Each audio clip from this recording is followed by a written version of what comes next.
Kritikal ang isa ka ama isang tatlo ka bata matapos ni punon sa niya kainuman sa barangay Libas, Rojas City. Sunod sa panaysayon sang asawa ka biktima ang pana nga si Brian Swerte nagapangidaron sang 35 anyos.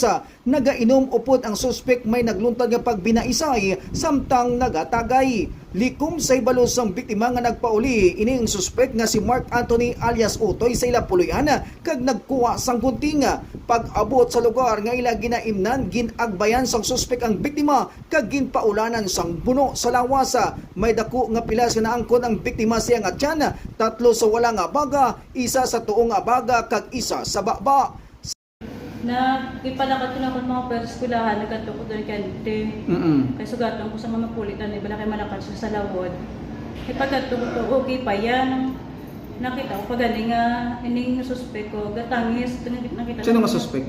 Si Utoy. Oo, gatangis. Tapos? Tapos, do wala man sila yaga mo nga ano gid bala. Do okay manggali, kaya pinatawa. Tapos ako na bana, nagsulod sa balay sa akong pakaisa. Pagguwa niya, nag-gasturan, ito na sa kumbana, pagguwa niya, nag-agining si Utoy ho. Wala ko kadi para may dala sa galing nga, ano, wala nga gunting. Pag-agi niya dito, binakod maagbay lang saya. Pag-agbay niya, dito na niya binirahan sa, ano, sa gunting. Hay, nagtambag ko, kapot ko pa akong kuya, hay, gitiklo dyan ko, umutong umapo ko. Tapos, pag kita ko nga nagsumpit ang dugo, lumampas ako utod, kag ang yaman barkada. Nagkuhan, ay mutog dumalagan man ako mga utod kag yung barkada nga lagson balatani. Wala man malagas kay pinunggan sa mga ako ng kakaisa nga hindi makon kay budlay na bala. Kaya mutong Ining si Utoy kag imo ba na ang may daan na ini nga ginawayan? Bro, ay manakwan? Oo. Gaway lang to kami lang sina. Oo. Before sila mag-away, ano ang ilang ginahimo nga duwa? Hubog or gainom? Mga hubog naman sila.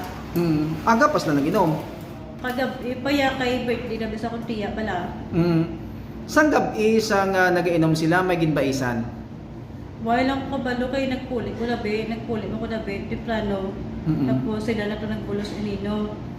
Pagkato ko to sa kagang gisugat ako, okay man sila daw wala man ganis sa may binaisan nga ano.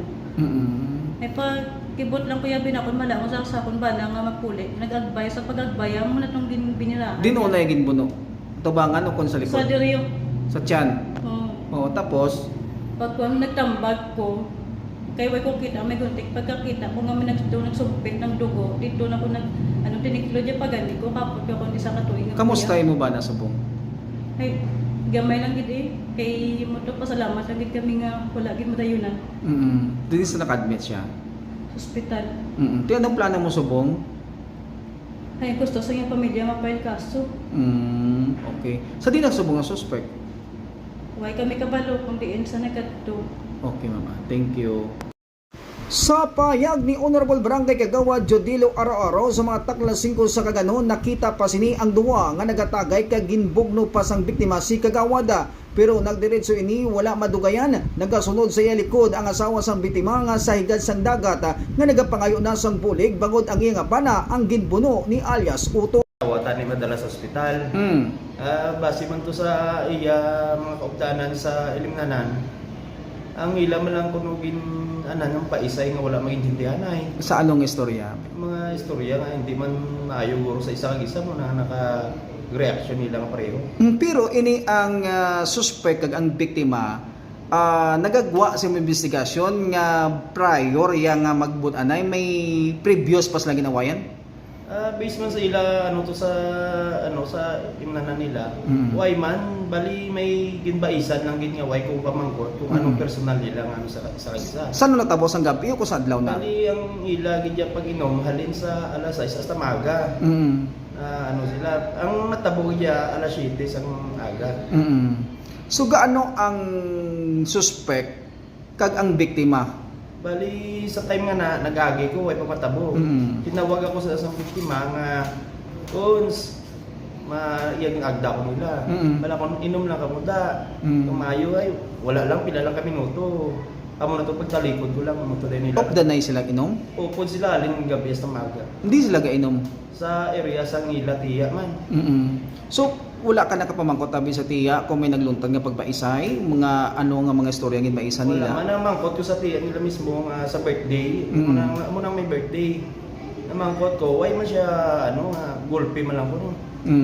So nakita mo ini ang suspect sang pagkabuno na pagkatapos buno. Paghalin nagdalaga siya wala akong kaabot. Kaya mo tok time nga nagtawag sa sakon, nakalakat na ang Pag responde mo dito, kita mo ang pila sini sang biktima. Oo, ako mismo nagdala sa ospital sa biktima. O di nang iya sang mga pilas. Bali ang iya igong iya there's dalong siya dughan. Oo. Sa likod, may ara sa likod do tatlo gito.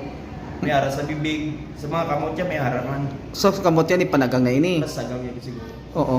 Ti sa pagtambag mo dito, ang suspect dumalagan. Uway na siya, pag-abot ko, uway nagiman sa tong sayo. Pero subong sa di na sa subong. Amo na ang wala kami kabalo kay mismo ang pulis ipamangkot sa amon, wala kami kabalo ko siya na Nakatawag kami sige ta pulis. Bali sa pagkatabo ngin nagtawag ang amon chief tanod pulis kay amo nang ano kay basta mo na natabo pulis amon na tawagan nga daan. Nakabot ang gilayon ng pulis. Nakabot ang pulis dire kaso kay way na naman makita ang suspect. Bali ang isa kanila pa ang isang pulis nagdala sa ospital para imbestigahan tong biktima kung ano ginamit lagi na. Pero ang suspect nga ini taga dire man sa libas. Pareho sila taga dire. Ti ano ang hambal sa mga relatives ni isang suspect? Mula na nga ako dahil kay pagkadto ko to istorya man ang nanay isang suspect sa dito sa area. Namangkot kay way masya biskan iya iloy way pagkabalo na nang natahugin. Okay. Sige sir. Si ano karon ang gina side sang barangay, ano nang ginahimo ninyo sir? Bali ang sa amon sir gin-record na muna ang mga natabo dire kaso kay ina nga mga kaso direct ina sa police station. So kamo gabulig man sa pulis sa pag follow up kag pagpangita sang suspect? Kag ginaaga kami nag-assist kami sa pulis kung di nag-search sa CCTV kung din pakanto kaso hindi na naman maanan kung di nag-search. Di ang mga relatives mamangkot mo kung posible niya pagkakantuan. Why naman ma-direct pa pangkot ang relatives. Ang gunting nga gingamit sa pagbuno na recover. Wala. Munto nga mo tanong nga why gid naman makita. Bit-bit niya? Bit-bit.